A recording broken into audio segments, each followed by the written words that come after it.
Le 14 juin 2004, vers 3 heures du matin, Léa Moreau quitte une soirée étudiante dans le quartier historique d'Annecy. Elle porte un jean clair et son pull noir préféré. Plusieurs témoins la voient marcher seule le long du canal du Vassé dans la nuit tiède de juin. À 7 heures, son téléphone portable sonne dans le vide. À midi, ses parents inquiets signalent sa disparition au commissariat. Léa avait 22 ans. Elle préparait une licence de lettres modernes. Elle ne reviendra jamais. Pendant 20 longues années, cette affaire reste un mystère absolu pour les enquêteurs savoyards. Aucun corps retrouvé, aucun indice matériel exploitable, aucune piste sérieuse à suivre. Les recherches mobilisent des dizaines de gendarmes déterminés. Des plongeurs professionnels fouillent le lac profond. Des chiens pisteurs qualifiés parcourent toutes les berges. Rien ne ressort de ces investigations. Léa Moreau semble s'être volatilisée dans les ruelles pavées de la Venise des Alpes. Mais en février 2024, un homme fait numériser de vieilles cassettes mini-DV dans un magasin spécialisé d'Annecy-le-Vieux. Parmi les images banales de cette soirée du 13 juin 2004, une séquence de quelques secondes va tout bouleverser radicalement. On y voit Léa Moreau dans un contexte que personne n'avait imaginé possible. Cette vidéo amateur oubliée dans un carton pendant 2 décennies va enfin révéler ce qui s'est réellement passé cette nuit fatale. La vérité est bien plus troublante que oui. En juin 2004, Annecy vit au rythme tranquille d'une ville touristique de Haute-Savoie. Le lac attire les premiers estivants venus de toute l'Europe, les terrasses se remplissent de touristes heureux, les étudiants célèbrent la fin de l'année universitaire. Dans ce décor de carte postale alpine, rien ne laisse présager le drame qui va marquer la ville pour longtemps. Léa Moreau habite une petite chambre rue Carnot, à 2 pas de la vieille ville. Elle est décrite par tous comme une jeune femme. Le 13 juin, Léa rejoint des camarades de faculté pour une fête organisée dans un appartement de la rue Sainte-Claire. Une trentaine de personnes sont présentes. L'ambiance est festive mais sans excès notable. Léa boit peu d'alcool, elle discute calmement, elle rit avec ses amis proches. Plusieurs témoins la remarquent ce soir-là. Elle porte son pull noir préféré et un jean délavé qu'elle aime bien. Vers 2h30 du matin, elle annonce qu'elle rentre chez elle. Plusieurs personnes, lui. Elle quitte l'appartement vers 2h45 précises. Un couple qui fume sur le balcon la voit descendre les escaliers lentement. Elle tourne à droite en sortant, en direction du canal. Son trajet habituel pour rentrer chez elle fait moins de 15 minutes à pied normalement. Elle doit longer le canal du Vassé pittoresque, traverser le pont Perrière historique, puis remonter vers la rue Carnot. Un parcours qu'elle connaît par cœur, qu'elle a emprunté des dizaines de fois sans oui. Le lendemain matin, vers 8 heures, la colocataire de Léa s'inquiète de ne pas la voir rentrer. Elle appelle son portable, qui sonne dans le vide sans réponse. Elle contacte les amis présents à la soirée. Personne ne l'a revue après son départ. À midi, les parents de Léa qui habitent à Saïnod reçoivent un appel paniqué. Ils se rendent immédiatement au commissariat central. La gendarmerie lance les premières recherches dès le milieu d'après-midi. On vérifie les hôpitaux, on interroge les oui. Les heures qui suivent sont marquées par une angoisse croissante. Léa n'a jamais fugué, elle n'a aucun problème personnel connu, aucune raison de disparaître volontairement. Sa carte bancaire n'est pas utilisée, son téléphone reste muet. Le lendemain, les gendarmes organisent un débattu avec des bénévoles nombreux. Des plongeurs explorent le canal et les berges du lac. Des chiens renifleurs parcourent les rues de la vieille ville. Mais Annecy ne livre aucun secret. Léa Moreau s'est évaporée. Avant de poursuivre cette enquête troublante, nous aimerions savoir d'où vous nous regardez. Écrivez en commentaire de quelle ville vous suivez cette histoire. Cela nous aide à comprendre notre communauté. Si vous êtes passionné par les affaires criminelles non résolues et les mystères français, pensez à vous abonner à la chaîne pour ne manquer aucune de nos prochaines enquêtes. Et si vous voulez que nous continuions à explorer ces dossiers oubliés, laissez un like pour nous soutenir, c'est sûr. Les enquêteurs reconstituent rapidement les dernières heures de Léa Moreau. Elle arrive à la soirée vers 22h30, accompagnée de 2 amis de sa promotion. L'appartement se trouve au 3e étage d'un immeuble ancien de la rue Sainte-Claire. Une 50aine de mètres carrés, une trentaine d'invités qui se relaient tout au long de la soirée. La musique n'est pas trop forte, les voisins ne se plaindront pas. Léa passe la soirée à discuter. Elle boit 1 ou 2 verres de vin.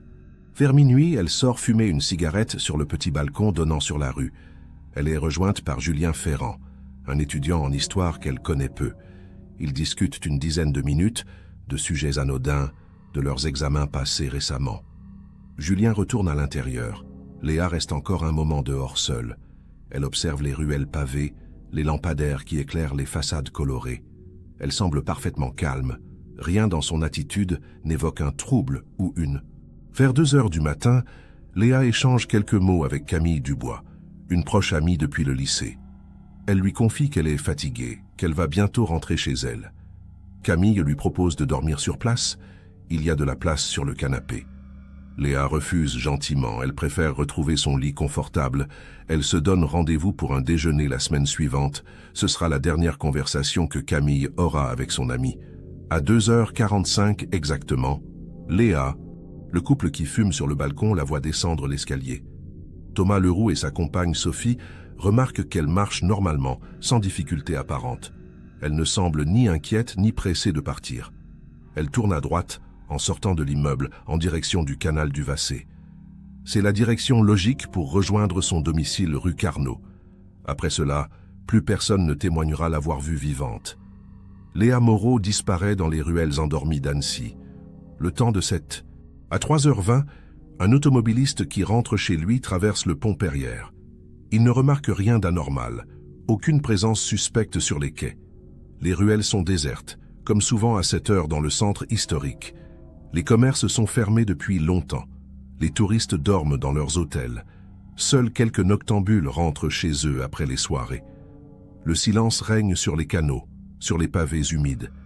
Dans moins d'1 heure, Léa devrait être dans son lit. Le matin du 14 juin, la colocataire de Léa découvre que le lit de son amie n'a pas été défait. Elle pense d'abord que Léa a dormi ailleurs, chez un garçon peut-être. Mais vers 9 heures, elle commence à s'inquiéter sérieusement. Elle appelle le portable de Léa qui sonne dans le vide sans répondre. Elle envoie plusieurs messages qui restent sans réponse. À 10 heures, elle contacte Camille Dubois, qui lui confirme que Léa est bien partie seule vers 3 heures moins le quart. L'inquiétude se... À midi, les parents de Léa sont alertés par la colocataire paniquée. Bernard et Christine Moreau habitent Seynaud, à quelques kilomètres d'Annecy. Ils connaissent leur fille. Elle ne disparaît jamais sans prévenir. Ils appellent immédiatement le commissariat. Les gendarmes leur demandent d'attendre encore un peu. Les jeunes adultes disparaissent parfois quelques heures. Mais Bernard Moreau insiste fermement. Ce n'est pas le genre de Léa. À 15 heures, une patrouille se rend rue Carnot. Là oui. Dès la fin d'après-midi, l'enquête prend une tournure sérieuse. Les gendarmes retournent rue Sainte-Claire. Ils interrogent tous les participants de la soirée. Chacun confirme que Léa est partie seule, qu'elle semblait sobre et normale. Personne n'a remarqué de tension, de dispute, de comportement étrange. Personne ne l'a suivie en sortant. Les enquêteurs reconstituent son trajet habituel, ils interrogent les rares personnes qui étaient dehors à cette heure. Personne ne se souvient avoir vu une. Le 15 juin au matin, les recherches s'intensifient considérablement. Des plongeurs explorent le canal du Vassé et les berges du lac d'Annecy. L'hypothèse d'une chute accidentelle dans l'eau est envisagée, même si les bords du canal sont protégés par des barrières. Des chiens pisteurs sont mobilisés, ils partent de l'appartement de la rue Sainte-Claire et tentent de suivre une piste. Mais les odeurs sont brouillées par les passages incessants de touristes et de véhicules. Les chiens perdent là. Le 16 juin, plus de 50 personnes participent aux battues organisées dans les quartiers d'Annecy. On fouille les jardins, les caves, les parkings souterrains. On diffuse des avis de recherche avec la photo de Léa. On lance un appel à témoins dans la presse locale et régionale. Les parents de Léa apparaissent à la télévision régionale, suppliant quiconque aurait vu leur fille de se manifester. Les jours passent lentement. Les recherches se poursuivent pendant 2 semaines, mobilisant des... Dans les semaines qui suivent, l'enquête piétine cruellement. Les gendarmes n'ont aucune piste sérieuse, aucun indice matériel. Le téléphone portable de Léa n'est jamais retrouvé, il a été éteint ou détruit. Les relevés bancaires ne montrent aucune transaction après le 13 juin. Son appartement ne révèle rien d'anormal. Les interrogatoires des participants à la soirée ne donnent rien. Personne n'avait de raison d'en vouloir à Léa. Elle n'avait pas d'ennemis connus, pas de relations conflictuelles. Les premiers jours de l'enquête sont marqués par une mobilisation intense. Le capitaine Marc Dufour de la section de recherche de Chambéry, prend la direction des investigations. Cet officier expérimenté a traité plusieurs affaires de disparition. Il sait que les premières heures sont cruciales. Il organise un rétroacte minutieux de la soirée du 13 juin. Chaque participant est convoqué individuellement. Chaque minute est décortiquée. Les témoignages concordent. La soirée s'est déroulée encore. La tension se porte rapidement sur le trajet entre la rue Sainte-Claire et la rue Carnot. Les enquêteurs le parcourent à pied, de jour et de nuit, chronométrant chaque segment. Ils recensent les caméras de surveillance dans le secteur. En 2004, la vidéosurveillance est encore peu développée dans les villes françaises. Seuls quelques commerces et banques en sont équipés. Aucune caméra ne couvre le canal du Vassé ni le pont Perrière. Les images récupérées dans un tabac de la rue Carnot ne encore. Les plongeurs continuent d'explorer le canal et les abords du lac pendant plusieurs jours.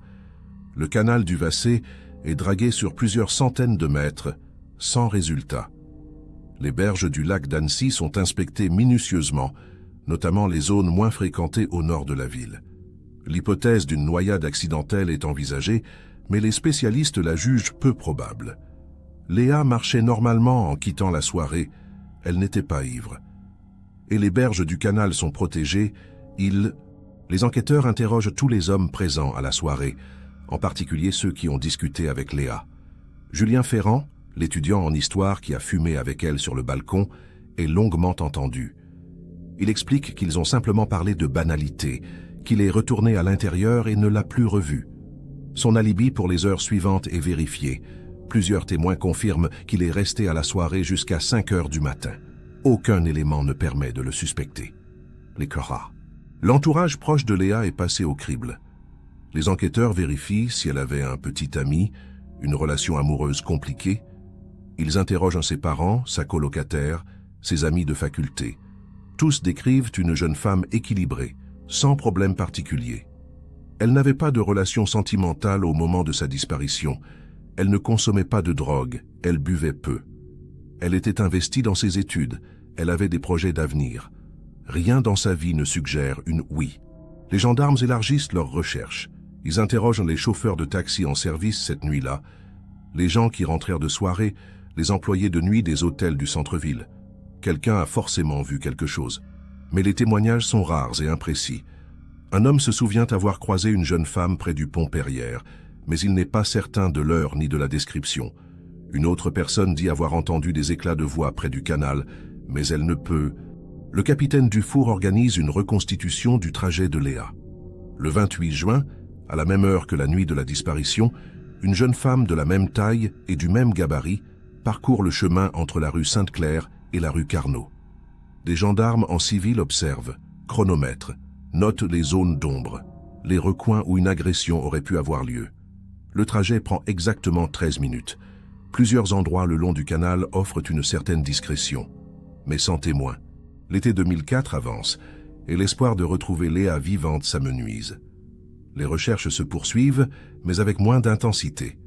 Les plongeurs ont exploré tous les points d'eau possibles. Les chiens n'ont trouvé aucune piste exploitable. Les appels à témoins n'ont rien donné de concret. Le dossier commence à prendre l'apparence d'une affaire non résolue. Les parents de Léa refusent de baisser les bras. Ils organisent des distributions de tracts, ils plaçardent des affiches dans toute la Toujours. En septembre, les cours reprennent à l'université. La chambre de Léa reste vide rue Carnot. Ses affaires personnelles ont été rassemblées par ses parents qui les conservent précieusement. Le dossier de Léa Moreau est transmis au pôle des affaires non élucidées. Le capitaine Dufour continue de suivre l'enquête, mais il manque cruellement d'éléments. Sans corps, sans scène de crime, sans témoin direct, les pistes sont inexistantes. L'hypothèse d'un enlèvement suivi d'un meurtre est la plus oui. Les mois passent, puis les années. L'affaire Léa Moreau réapparaît régulièrement dans la presse locale, surtout aux anniversaires de la disparition. Les gendarmes reçoivent de temps à autre de nouveaux témoignages, des pistes anonymes. Chacune est vérifiée, mais aucune ne mène nulle part. En 2006, un randonneur découvre des ossements près du lac. L'espoir renaît brièvement, mais l'analyse révèle qu'il s'agit d'ossements animaux. En 2009, une femme affirme avoir vu Léa dans une gare. Les encore.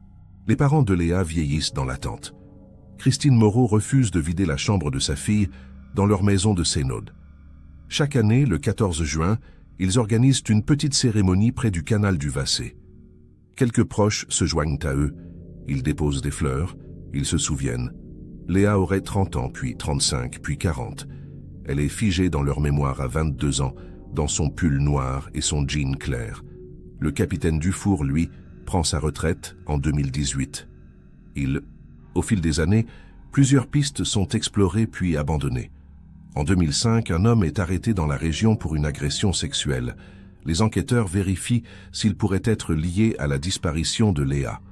Il est interrogé longuement, ses déplacements de juin 2004 sont reconstitués. Mais son alibi tient, il était loin d'Annecy cette nuit-là. Les analyses ne révèlent rien. Il est relâché. Cette fausse piste a mobilisé des semaines d'enquête pour rien. C'est une déception de plus pour la... En 2007, une rumeur circule dans Annecy. Léa aurait été aperçue dans une secte installée dans les montagnes. Des témoins affirment reconnaître la jeune femme disparue dans un groupe communautaire vivant en autarcie près de Thônes. Les gendarmes se rendent sur place, ils interrogent des membres de la communauté. Une jeune femme ressemble effectivement à Léa, mais ce n'est pas elle. L'identification formelle est faite grâce aux empreintes dentaires. Encore une fausse alerte qui ravive l'espoir. L'enquête explore également la possibilité d'un tueur en série. En 2008, les gendarmes comparent l'affaire Léa Moreau avec d'autres disparitions de jeunes femmes en France dans les années 2000. Plusieurs cas présentent des similitudes troublantes. Des étudiantes, des disparitions nocturnes, aucune trace. Mais les méthodes diffèrent, les lieux sont éloignés, aucun lien tangible ne peut être établi. Les analyses génétiques sur d'autres affaires ne correspondent pas. Cette théorie, bien que encore. En 2010, un ancien participant de la soirée du 13 juin 2004 contacte les enquêteurs. Il affirme se souvenir d'un détail qu'il avait oublié. Ce soir-là, il aurait vu un homme d'une quarantaine d'années rôder près de l'immeuble de la rue Sainte-Claire. Cet homme observait les entrées et sorties. Le témoin pense qu'il pourrait s'agir d'un prédateur ayant suivi Léa. Les gendarmes tentent d'identifier cet individu, ils recherchent d'autres témoignages. Mais 6 ans après les faits, personne ne se... Les réseaux sociaux se développent dans les années 2010, et avec eux, les théories du complot. Sur les forums, certains internautes échafaudent des scénarios extravagants. Léa aurait été enlevée par un réseau de traite d'êtres humains. Elle aurait été victime d'un règlement de compte familial. Elle aurait changé d'identité pour fuir une menace. Les gendarmes reçoivent régulièrement des messages anonymes basés sur ces théories. Chaque piste est vérifiée par conscience professionnelle. Mais oui. En 2013, un témoignage troublant parvient aux enquêteurs. Une femme affirme avoir été agressée en 2004 près du canal du Vassé, quelques semaines avant la disparition de Léa. Elle n'avait jamais porté plainte par honte. Elle décrit un homme d'une trentaine d'années, brun qui l'avait suivi puis plaqué contre un mur avant de s'enfuir sans raison. Cette agression pourrait établir un lien avec le cas de Léa, mais la description reste vague. Le délai est trop long. L'agresseur ne peut être encore. Les enquêteurs explorent également l'hypothèse d'un accident. Léa aurait pu être renversée par une voiture et le conducteur paniqué aurait caché le corps. Ils vérifient les accidents non déclarés, les réparations de carrosserie effectuées dans la région dans les jours suivant la disparition. Plusieurs véhicules sont inspectés, leurs propriétaires interrogés, mais rien ne colle. Aucun véhicule ne présente de traces suspectes. Cette théorie, bien que plausible, ne peut être étayée par le moindre... En 2016, une association de familles de disparus prend contact avec les parents Moreau. Ils ne sont pas seuls. Des centaines de familles vivent le même calvaire. Christine et Bernard participent à des réunions. Ils partagent leurs douleurs. Ils apprennent que dans la majorité des cas de disparition sans corps, la vérité n'émerge jamais. Certaines affaires attendent 30 ou 40 ans avant qu'un indice ne refasse surface. Cette perspective d'attente infinie est insoutenable. Mais ils n'ont... Les années 2017 et 2018 ne voient aucune avancée. Le dossier est régulièrement relu par de jeunes enquêteurs qui cherchent un angle nouveau. Mais tout a été exploré, vérifié, recoupé. L'affaire Léa Moreau devient un cas d'école dans les formations de gendarmerie, un exemple de disparition inexpliquée malgré des moyens importants déployés. Les stagiaires étudient le dossier, proposent de nouvelles théories. Mais sur le terrain, rien ne bouge. Le canal du Vassé continue de couler paisiblement. En 2019, un podcast dédié aux affaires criminelles non résolues consacre un épisode à Léa Moreau. L'émission relance l'intérêt du public. Les appels à témoins affluent pendant quelques semaines. Les gendarmes reçoivent une 50aine de messages, certains sérieux, d'autres farfelus. Une femme prétend avoir des visions. Un homme affirme que son voisin lui a fait des confidences suspectes. Chaque piste est évaluée. Aucune ne débouche. L'affaire retombe dans l'oubli après quelques mois. Léa, oui. En 2020, la pandémie de Covid-19 ralentit toutes les enquêtes en cours. Les services de gendarmerie sont mobilisés sur d'autres priorités. Le dossier Léa Moreau ne reçoit plus aucune attention particulière. Les parents, confinés chez eux à Seynod, ressassent leurs souvenirs. Christine Moreau commence à rédiger un livre sur sa fille, sur ses 16 années d'attente. Elle veut témoigner de l'horreur d'une disparition, du vide que cela crée. Elle veut que Léa ne soit pas oubliée. Le manuscrit reste février 2024. Annecy est recouverte d'une fine couche de neige. Un homme d'une 50aine d'années entre dans un magasin spécialisé en numérisation de supports anciens, rue de la Poste. Il s'appelle Antoine Mercier. Il a décidé de faire un grand tri dans ses affaires. Il apporte une dizaine de cassettes mini-DV datant du début des années 2000. Ce sont des souvenirs de soirées, de vacances, de moments familiaux.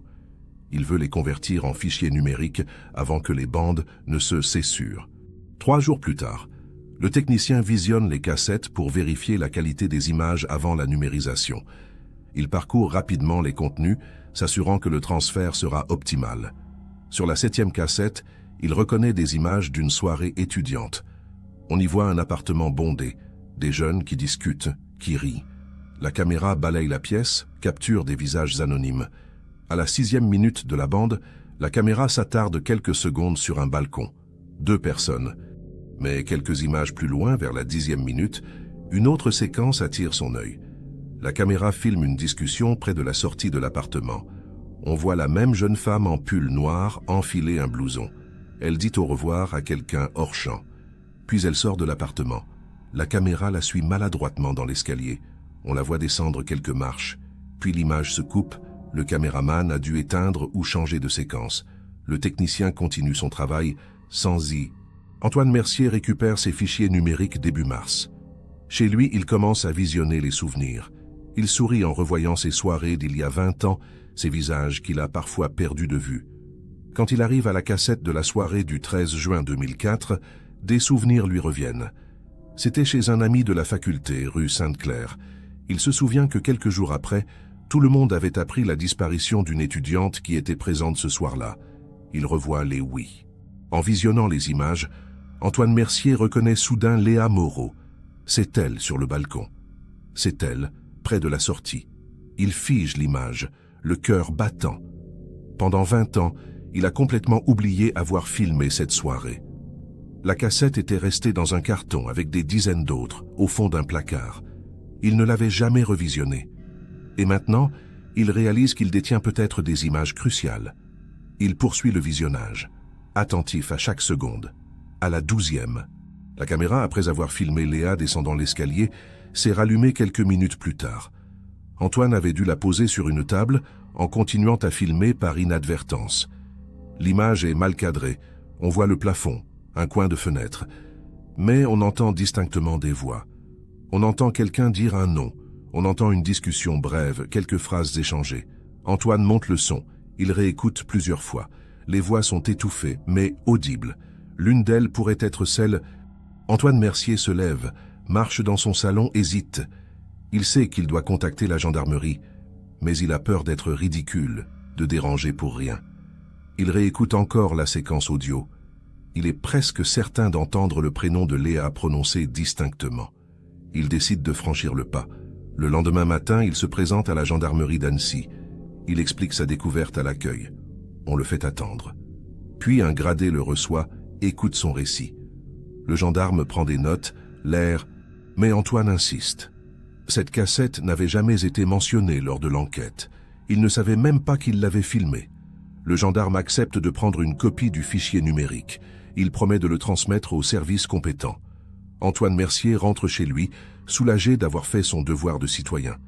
Il ne sait pas encore que cette vidéo va bouleverser une affaire vieille de 20 ans. Il ne sait pas qu'il vient de fournir le premier indice concret depuis la disparition de Léa. Le lieutenant Sophie Arnaud, jeune enquêtrice de 32 ans, reçoit le fichier avec curiosité. Elle a récemment repris l'affaire Léa Moreau dans le cadre d'un réexamen systématique des dossiers non élucidés. Elle visionne la vidéo dans son bureau. Les images de la soirée ne lui apprennent rien de nouveau. Mais quand elle arrive à la séquence audio, elle tend l'oreille. Elle réécoute 10 fois. Elle augmente le volume. Elle utilise un logiciel pour filtrer les bruits de fond. Et c'est sûr. Le fichier est envoyé au laboratoire de police scientifique de Lyon. Les techniciens travaillent pendant une semaine sur la séquence. Ils isolent les voix, ils nettoient le son, ils tentent de rendre les paroles intelligibles. Le rapport revient mi-mars. La première voix est identifiée comme féminine, probablement celle de Léa Moreau d'après les enregistrements vocaux conservés par sa famille. La seconde voix est masculine, âge estimé entre 30 et 40 ans. Les paroles reconstruites sont « Cette découverte change tout ». Pendant 20 ans, tous les témoignages affirmaient que Léa était partie seule de la soirée. Tous les participants interrogés avaient certifié qu'elle avait quitté l'appartement sans être accompagnée. Mais la vidéo prouve le contraire. Quelqu'un a menti, ou quelqu'un a oublié, ou quelqu'un a suivi Léa après son départ sans que les autres ne s'en aperçoivent. Le lieutenant Arnaud reprend tous les procès-verbaux de 2004. Elle dresse la liste des personnes présentes. Le lieutenant Arnaud décide de convoquer tous les participants de la soirée du 13 juin 2004. Certains vivent encore dans la région, d'autres ont déménagé loin.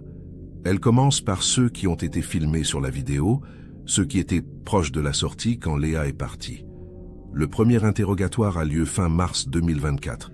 Thomas Leroux, celui qui fumait sur le balcon avec sa compagne, se présente à la gendarmerie. Il a maintenant 42 ans, il travaille dans l'informatique. Il ne se ouïe. Le lieutenant Arnaud lui montre la vidéo. Thomas observe les images en silence. Quand arrive la séquence audio, il fronce les sourcils. Il dit ne pas reconnaître la voix masculine. Il affirme qu'à sa connaissance, personne n'a suivi Léa en dehors de l'appartement. Mais il admet que la soirée était confuse, qu'il y avait beaucoup de monde, qu'il n'a pas surveillé tous les départs. Quelqu'un a pu sortir après Léa sans qu'il ne le remarque. Le lieutenant lui demande s'il y avait des personnes. Oui. Il dit qu'un ami d'un ami était présent ce soir-là. Un type d'une trentaine d'années, qu'il ne connaissait pas personnellement. Il se souvient vaguement qu'il avait discuté avec plusieurs filles pendant la soirée, mais impossible de se rappeler son nom. Thomas pense qu'il était venu avec Julien Ferrand, l'étudiant en histoire. Le lieutenant Arnaud note soigneusement. Elle convoque Julien Ferrand le lendemain. Julien, devenu professeur dans un lycée de Chambéry, arrive tendu. Il sait pourquoi Julien Ferrand visionne la vidéo. Quand le lieutenant lui demande s'il était venu accompagner cette soirée, il réfléchit longuement. Puis il se souvient. Oui, il avait amené un collègue de son travail d'été. Un type qui faisait un stage dans la même entreprise que lui. Ils s'étaient croisés quelques fois, ils n'étaient pas vraiment amis. Ce type lui avait demandé s'il y avait une soirée prévue. Julien l'avait invité par politesse. Il ne se souvient plus de son prénom. Peut-être Benoît, ou encore. Le lieutenant Arnaud demande à Julien de faire un effort de mémoire. Où travaillait-il cet été-là? Julien se souvient, c'était une entreprise de logistique près d'Annecy-le-Vieux. Il retrouve le nom, Transalp. Le lieutenant contacte immédiatement l'entreprise. Mais 20 ans plus tard, les archives du personnel de 2004 sont difficiles à retrouver. Il faut plusieurs jours pour obtenir la liste des stagiaires de l'été 2004. 3 noms correspondent au profil donné par Julien. Benoît Carrier, oui. Benoît Carrier est convoqué début avril. Il a 44 ans, il est marié, père de 2 enfants. Il travaille dans une banque. Il se souvient vaguement de la soirée de juin 2004. Oui, il était présent rue Sainte-Claire. Non, il ne se souvient pas d'avoir croisé Léa Moreau. Il nie formellement l'avoir suivie ou raccompagnée. Quand le lieutenant lui fait écouter la séquence audio, il affirme que ce n'est pas sa voix. Une analyse vocale est ordonnée. Le résultat tombe 1 semaine plus tard. Bertrand Lemoine, le deuxième suspect, vit désormais à Lyon. Il est convoqué mi-avril. C'est un homme nerveux, au regard fuyant. Il reconnaît avoir été à la soirée, mais il prétend être parti tôt, vers minuit. Le lieutenant le confronte au témoignage qui le place dans l'appartement jusqu'à 3 heures du matin. Bertrand change de version. Il admet avoir confondu. Il affirme ne rien savoir sur Léa Moreau. Mais quand on lui fait écouter l'enregistrement audio, il pâlit. Il demande un avocat. Bertrand Lemoine est placé en garde à vue le lendemain. Pendant 24 heures, il nie toute implication. Puis, face aux preuves accumulées, face à l'analyse vocale qui confirme une forte probabilité que ce soit sa voix sur l'enregistrement, il finit par craquer. Il avoue avoir proposé de raccompagner Léa Moreau cette nuit-là. Elle avait refusé d'abord, puis accepté devant son insistance. Ils avaient quitté l'appartement ensemble, quelques minutes après le départ supposé solitaire de Léa. Les heures suivantes de l'interrogatoire révèlent une vérité glaçante. Bertrand avoue qu'il avait bu, qu'il avait mal interprété la politesse de Léa. Il avait tenté de l'embrasser près du pont Perrière. Elle l'avait repoussé violemment, elle avait crié. Pris de panique, il l'avait agrippée pour la faire taire. Elle s'était débattue. Il n'avait pas voulu la tuer, il voulait juste qu'elle arrête de crier. Mais il avait serré trop fort, trop longtemps. Quand il avait réalisé qu'elle ne bougeait, Bertrand Lemoine décrit comment il avait caché le corps cette nuit-là. Dans la panique, il l'avait traînée jusqu'à une zone boisée en contrebas du canal, près d'un ancien lavoir abandonné. Il l'avait recouverte de branches et de feuilles. Puis il était rentré chez lui, tremblant, incapable de réaliser ce qu'il avait fait. Les jours suivants, il avait suivi l'enquête dans la presse, terrifié. Il avait menti aux gendarmes lors de son interrogatoire de 2004, prétendant ne pas se souvenir de Léa. Le 20 avril 2024, les gendarmes se rendent à l'endroit indiqué par Bertrand Lemoine. C'est une petite zone boisée en bordure du canal, à 500 mètres du pont Perrière. Un lieu que les recherches de 2004 avaient effleuré sans l'explorer à fond. Les équipes creusent, fouillent, ratissent. Au bout de 3 heures, ils trouvent des ossements humains sous une couche de terre et de végétation. Les restes sont exhumés avec précaution. L'analyse ADN confirmera quelques jours plus tard qu'il s'agit... L'annonce est faite aux parents le soir même. Christine et Bernard Moreau s'effondrent. Après 20 ans d'attente, ils ont enfin une réponse. Mais cette réponse est celle qu'ils redoutaient. Leur fille est morte, tuée par un inconnu lors d'une agression stupide et évitable. Ils apprennent que c'est une vidéo oubliée qui a permis de résoudre l'affaire. Une vidéo qui existait depuis le début, mais que personne n'avait visionnée. Si elle avait été découverte en 2004, Bertrand Lemoine aurait été... Le 15 mai 2024, Bertrand Lemoine est mis en examen pour meurtre. Il encourt la réclusion criminelle à perpétuité. Ses aveux ont permis de reconstituer les derniers instants de Léa Moreau, mais de nombreuses zones d'ombre subsistent. Pourquoi n'a-t-il jamais parlé pendant 20 ans, alors que les parents suppliaient qu'on leur rende leur fille? Comment a-t-il pu continuer sa vie normalement, se marier, avoir des enfants, en portant ce secret? Les psychiatres parleront de déni, de mécanisme de... Les obsèques de Léa Moreau ont lieu début juin 2024, 20 ans presque jour pour jour après sa disparition. Des centaines de personnes se rassemblent dans l'église d'Annecy-le-Vieux. Ses anciens camarades de faculté, ses professeurs, des inconnus touchés par cette histoire. Christine Moreau lit un texte bouleversant. Elle parle de sa fille, de ses 20 années volées, de ce deuil qui n'en finit pas. Le cercueil est déposé au cimetière de Seynaud. Léa repose enfin, entourée de ceux qui l'ont ouï. Le procès de Bertrand Lemoine s'ouvrira en 2025. L'affaire soulève des questions troublantes sur les disparitions non résolues, sur les indices qui peuvent rester cachés pendant des décennies avant de refaire surface. Combien d'autres affaires pourraient être élucidées si tous les supports anciens étaient systématiquement numérisés et réexaminés? Combien de familles attendent encore une réponse qui dort peut-être dans un grenier, sur une cassette oubliée, dans un fichier perdu? L'histoire de